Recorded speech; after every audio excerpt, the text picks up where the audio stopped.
오늘 함께 상고할 말씀은 마태복음 19장 3절부터 12절까지의 말씀입니다. 바리새인들이 예수께 나와 그를 시험하여 가로되 사람이 아무 연고를 물러나고 그 아내를 내어 버리는 것이 옳으니까? 예수께서 대답하여 가라사대 사람을 지으시니가 본래 저희를 남자와 여자로 만드시고 말씀하시기를 이러므로 사람이 그 부모를 떠나서 아내에게 합하여 그 둘이 한 몸이 될지니라 하신 것을 읽지 못하였느냐. 이러한즉 이제 둘이 아니요 한 몸이니 그러므로 하나님이 짝지어 주신 것을 사람이 나누지 못할지니라 하시니 여짜오되 그러하면 어찌하여 모세는 이혼 증서를 주어서 내어 버리라 명하였나이까. 예수께서 가라사대 모세가 너희 마음의 완악함을 인하여 아내 내어 버림을 허락하였거니와 본래는 그렇지 아니하니라. 내가 너에게 말하노니 누구든지 음행한 연고 외에 아내를 내어버리고 다른데 장가드는 자는 간음함이니라. 제자들이 가로되 만일 사람이 아내에게 이같이 할진대 장가들지 않는 것이 좋사옵나이다. 예수께서 가라사대 사람마다 이 말을 받지 못하고 오직 타고난 자라야 할지니라. 어미의 태로부터 된 고자도 있고 사람이 만든 고자도 있고 천국을 위하여 스스로 된 고자도 있도다. 이 말을 받을 만한 자는 받을지어다. 오늘 말씀은 예수님께서 갈릴리를 떠나 고난과 죽음의 장소인 예루살렘으로 올라가시는 길에 제자들에게 세상의 가치관과는 철저히 다른 하나님 나라의 가치관을 갖도록 하기 위해 여러 가지 일화들을 통해 재교육을 시행하셨는데 그 중에 하나인 이혼에 관한 교훈입니다.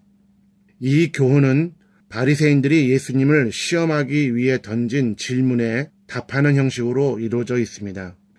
당시에는 신명기 24장 1절에 기록된 것처럼 사람이 아내를 취하여 데려온 후에 수치되는 일이 그에게 있음을 발견하고 그를 기뻐하지 아니하거든 이혼 증서를 써서 그에게 주고 그를 자기 집에서 내어 보낼 것이오라는 말씀에 대하여 힐렐 학파와 샴마이 학파의 대립된 견해가 자리 잡고 있었습니다. 이 두 학파는 수치되는 일에 대한 상반된 견해를 가지고 있었는데 랍비 샴마이의 추종자들은 수치되는 일을 간음으로 한정하여 해석했고 그래서 간음 외에 이혼할 수 없다고 주장하는 반면에 랍비 힐렐의 추종자들은 수치되는 일을 일상생활에서 여자가 범하는 모든 허물까지로 확대 해석하여 여자가 밥을 태워도 남편의 마음에 들지 않아도 이혼 사유가 된다고 주장했습니다.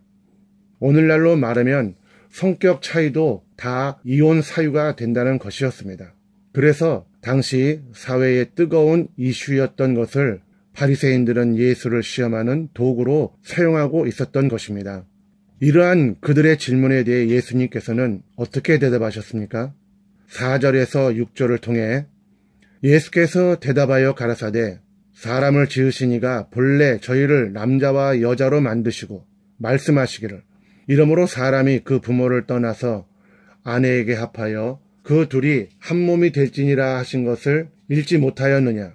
이러한즉 이제 둘이 아니요 한 몸이니 그러므로 하나님이 짝지어 주신 것을 사람이 나누지 못할지니라 하시니 예수님께서는 남자와 여자를 만드시고 결혼을 통한 가정을 이루게 하시는 하나님의 본래적인 의도의 기초에서 대답하셨습니다. 결혼을 통하여 이타적이고 동정심이 있는 사랑을 연습하게 하시고 어울려 사는 방법을 배우게 하신 것입니다. 하나님께서 창설하신 결혼의 본래적인 의미가 무엇입니까? 결혼의 의미는 사람이 그 부모를 떠나서 아내에게 합하여 그 둘이 한 몸이 되는 것입니다. 곧 둘이 하나 되는 것, 이것이 하나님께서 창설하신 결혼의 본래 원리이며 결혼의 비밀은 여기에 있는 것입니다. 오늘날 사람들이 왜 결혼을 하고자 합니까? 서로 사랑해서 행복하게 살기 위해서 서로의 필요에 의해서입니까? 물론 이런 것들이 결혼하는 이유가 될 수 있겠지만 하나님께서는 둘이 하나 되기 위해 결혼을 창설하셨습니다. 예수께서는 이혼에 대한 문제를 말하기 전에 먼저 하나님께서 창설하신 결혼의 신성함을 깨우쳐 주셨고, 그런 후에 그 당시 유대인들이나 오늘날 우리가 직면해 있는 성격의 부조화와 상이성, 곧 성격 차이와 같은 것은 이혼의 조건이 될 수 없다고 선언하신 것입니다. 이러한즉 이제 둘이 아니요 한 몸이니 그러므로 하나님이 짝지어 주신 것을 사람이 나누지 못할지니라. 주님은 이 말씀을 통해 이혼에 대한 논쟁의 종교를 찍으셨습니다. 우리는 결혼의 의미를 주님과 우리의 관계로서 이해하고 이 놀라운 선언이 의미하는 바에 주목해야 합니다. 우리는 예수를 신랑으로 맞이한 신부들입니다. 그러므로 하나님께서 짝을 이루게 하셨고 깨뜨려지지 않는 관계를 원하신다는 것을 깨달아야 합니다. 이것이 우리가 결혼한 자로서의 행해야 하는 책임이고 결혼을 통해서 성숙한 관계로 나가길 바라는 하나님의 뜻인 것입니다. 여기서 오늘 저와 여러분은 이렇게 자문해 보아야 할 것입니다. 결혼을 통하여 배우자에게 행해야 하는 책임을 다하려고 어떤 노력을 하고 계십니까? 또한 하나님이 예수와 우리를 짝지워 주신 것을 나누게 만들려는 어떤 도전들을 이겨내셨습니까? 기도하겠습니다. 살아계신 하나님 아버지, 오늘 우리는 결혼의 거룩함과 이것이 나눌 수 없는 관계인 것을 알았습니다. 그리고 이 땅에서 잠시의 결혼 생활을 통하여 예수 그리스도의 영원한 신부됨도 깨닫게 하셨습니다. 그러므로 이것이 절대로 나눌 수 없는 하나됨인 것을 기억하고 어떤 이유에서든지 주님과의 관계가 깨어지지 않는 성숙한 신부의 삶을 살게 하여 주시옵소서. 예수님의 이름으로 기도합니다. 아멘.